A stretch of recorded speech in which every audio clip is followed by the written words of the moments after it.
Hello friend, welcome to my YouTube channel Unique Maths as you suffer to all of you friend. આજે આપણે વાત કરીશું આંકડાશાસ્ત્ર ધોરણ 11 એનું ચેપ્ટર નંબર 3 અને ચેપ્ટર નંબર 4 ના જે સ્વાધ્યાયના MCQ છે એ સોલ્વ કરીશું, જેથી કરીને નજદીકમાં હવે નજદીક તો ના જ કહેવાય, આવી જ ગઈ છે જે સ્ટેટિસ્ટિકલ અને રિસર્ચ આસિસ્ટન્ટની એક્ઝામ એસે અને આરએની ઘણા ટાઈમથી સ્ટુડન્ટ વેઇટ કરે છે. લગભગ આટલા ટાઈમથી કોઈ પણ એક્ઝામની વેઇટ કરવી નહીં પડી હોય, એટલા ટાઈમથી પ્રિપરેશન કરે છે બધા સ્ટુડન્ટ. તો એ ફળે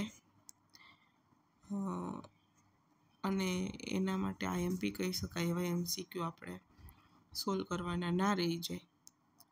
તો એ એક વખત નજર કરી લેવી. વિદ્યાર્થી મિત્રો, તમે વિડીયોને લાઈક નથી કર્યું તો વિડીયોને લાઈક કરી દો અને ચેનલને સબસ્ક્રાઈબ કરી દો, જેથી કરીને આવા જ વિડીયોની નોટિફિકેશન તમને મળતી રહે. તો હવે ફોકસ કરીશું આપણે પ્રશ્નો પર. પ્રશ્ન ચેપ્ટર નંબર 3નું સ્વાધ્યાયના MCQ સોલ્વ કરવાના છે આપણે. ચાલો તો વાત કરીએ આપણે પ્રશ્ન નંબર 1 થી. સ્વાધ્યાય 3ના MCQ. તો કઈ સરેરાશ પર અતિ મોટા અથવા તો અતિ નાના કિંમતોની સૌથી વધુ અસર થાય છે? તો આવશે સમાંતર મધ્યક ઉપર સરેરાશ પર અતિ મોટા અથવા તો અતિ નાના કિંમતની વધુ અસર થાય છે. ત્યારબાદ પ્રશ્ન નંબર 2 કે નીચેનામાંથી કઈ કિંમત આપણને મધ્યસ્થ આપશે? મધ્યસ્થ એટલે વચ્ચેનું માપ. ડી છે એ શું દર્શાવે છે? દશાંશક દર્શાવે છે. તો D5 છે એ વચ્ચેનું માપ થાય. ક્યુ છે એ ક્વાડ્રન્ટ એટલે ચતુર્થકો દર્શાવે છે, એટલે Q2 જે છે એ મધ્યસ્થ થશે. પી શું દર્શાવે છે? શતાંશકો. તો P50 છે એ મધ્યસ્થ થાય, જે અહીંયા ઓપ્શનની અંદર આપેલું છે, માટે ઓપ્શન ડી સાચો થશે નંબર 2ની અંદર. ત્યારબાદ પ્રશ્ન નંબર 3 કે નીચેનામાંથી કયા સંજોગોમાં મધ્યક શોધી શકાતો નથી? તો જ્યારે ખુલ્લા છેડાવાળા વર્ગો હોય તો મધ્યક શોધી શકાય નહીં, એટલે ઓપ્શન નંબર બી સાચો થશે. ખુલ્લા છેડાના વર્ગો હોય ત્યારે મધ્યક શોધી શકાતો નથી. ત્યારબાદ પ્રશ્ન નંબર 4 કે કોઈ પણ માહિતી માટે નીચેનામાંથી સાચો સંબંધ કયો છે? તો કોઈ પણ માહિતી માટે જે મધ્યક એ છે કાં તો ગુણોત્તર મધ્યક, કેપિટલ G એટલે ગુણોત્તર મધ્યક કરતાં મોટો હશે કાં તો એના જેટલો હશે, એટલે ઓપ્શન સી આવશે. પછી નંબર 5 જોઈએ તો સરેરાશની આસપાસ સમાન રીતે વિતરિત થયેલી માહિતી માટે નીચેના પૈકી કયું પરિણામ સાચું છે? તો શું સરેરાશની આસપાસ સમાન રીતે વિતરિત થયેલી માહિતી હોય તો મધ્યક, મધ્યસ્થ અને બહુલક બધું સરખું જ હોય. તો કયો જવાબ આવશે? ઓપ્શન નંબર એ આવશે. ત્યારબાદનો પ્રશ્ન નંબર 6 જોઈએ તો જો અવલોકનોનો મધ્યક 15 હોય તો અવલોકનોનો સરવાળો કેટલો થાય? 15 × 10 એટલે 150 અવલોકનોનો સરવાળો થાય. ત્યારબાદ પ્રશ્ન નંબર 7 5 અવલોકનોની માહિતી માટે સિગ્મા x - 9 બરાબર 0 હોય તો મધ્યકની કિંમત કેટલી થાય? તો મધ્યક x બાર બરાબર 9 થઈ જાય.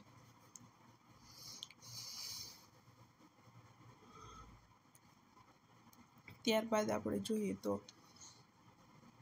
અવલોકનોનો બહુલક કેટલો થાય?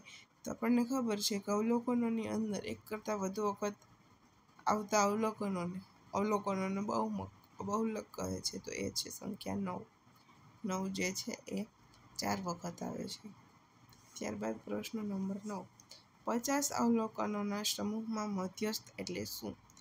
તો 50 + 1 51/2 એટલે કે 25.5માં અવલોકનોની કિંમત શું દર્શાવે છે? તો કે 50 અવલોકનોના સમૂહનું મધ્યસ્થ એટલે 25.5 અવલોકનની કિંમત. ત્યારબાદ પ્રશ્ન નંબર 10 જોઈએ તો 4 અને 9નો ગુણોત્તર મધ્યક કેટલો થાય? તો 4 ગુણ્યા 9નું વર્ગમૂળ, બે સંખ્યા છે એટલી. તો 9 ચોક 36, 36નું વર્ગમૂળ થાય 6. તો 4 અને 9નો ગુણોત્તર મધ્યક 6 જેટલો થશે.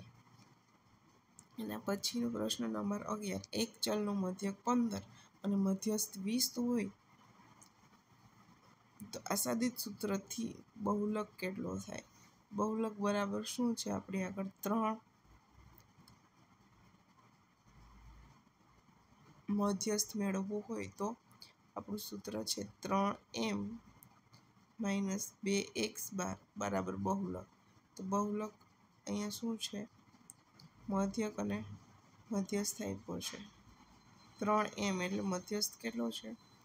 20 દુ 60 અને મધ્યક 15 છે. 15 દુ 30, 60માંથી 30 જાય તો 30. તો બહુલક મળશે આપણને 30, ઓપ્શન એ. ત્યારબાદનો પ્રશ્ન નંબર 12, 10 અવલોકનોનો મધ્યસ્થ 14 છે.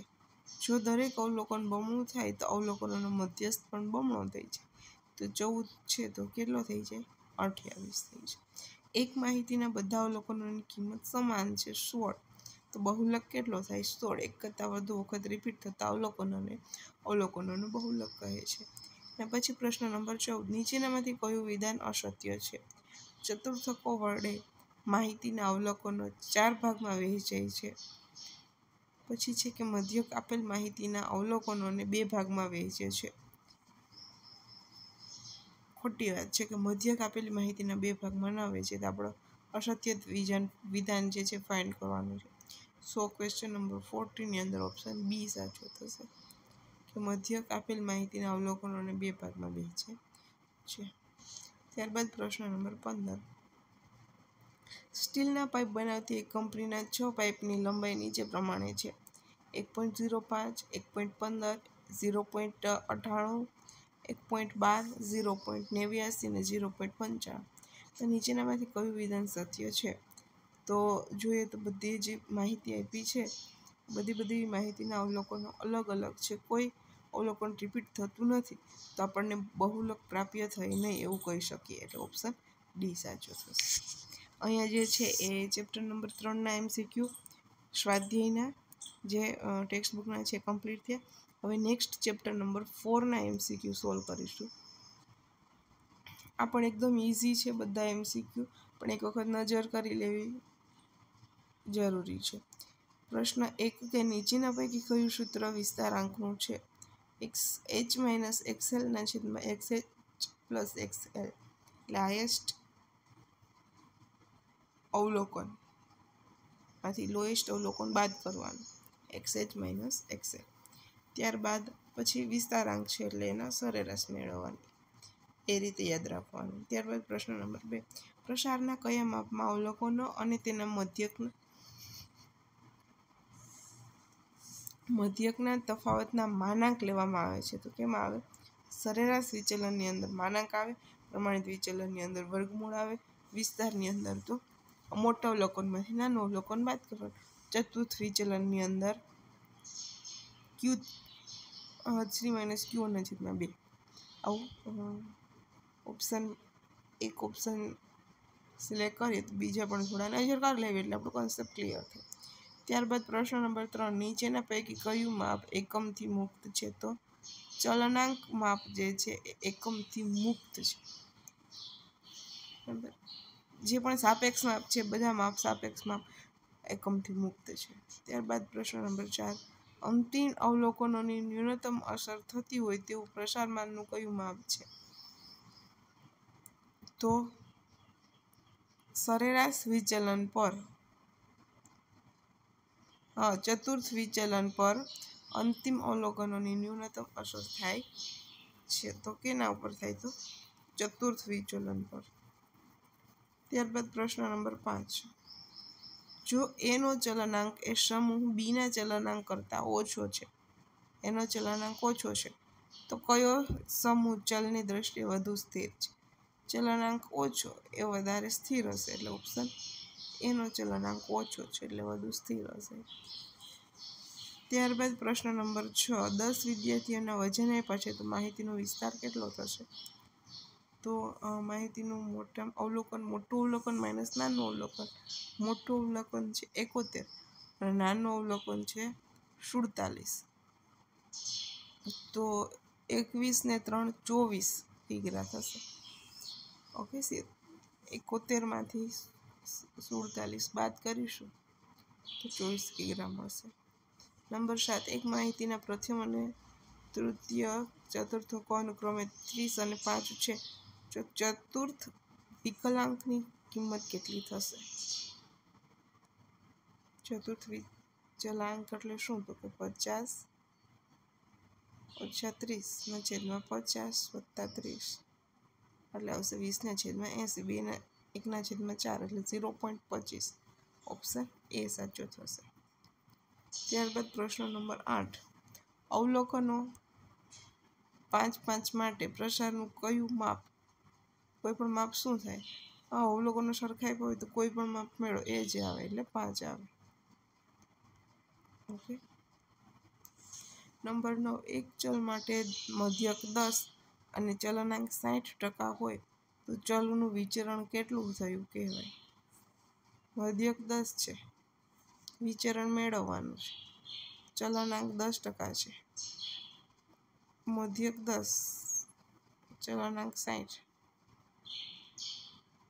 એટલે 6 મળે. 60 ના છેદમાં 10 નાનો વર્ગ જે છે એ આપણને વિચરણ મળે. 6 નો વર્ગ 36 એટલે ઓપ્શન બી સાચો થાય. નંબર 10, એક શ્રેણીનું પ્રમાણિત વિચલન 5 છે તો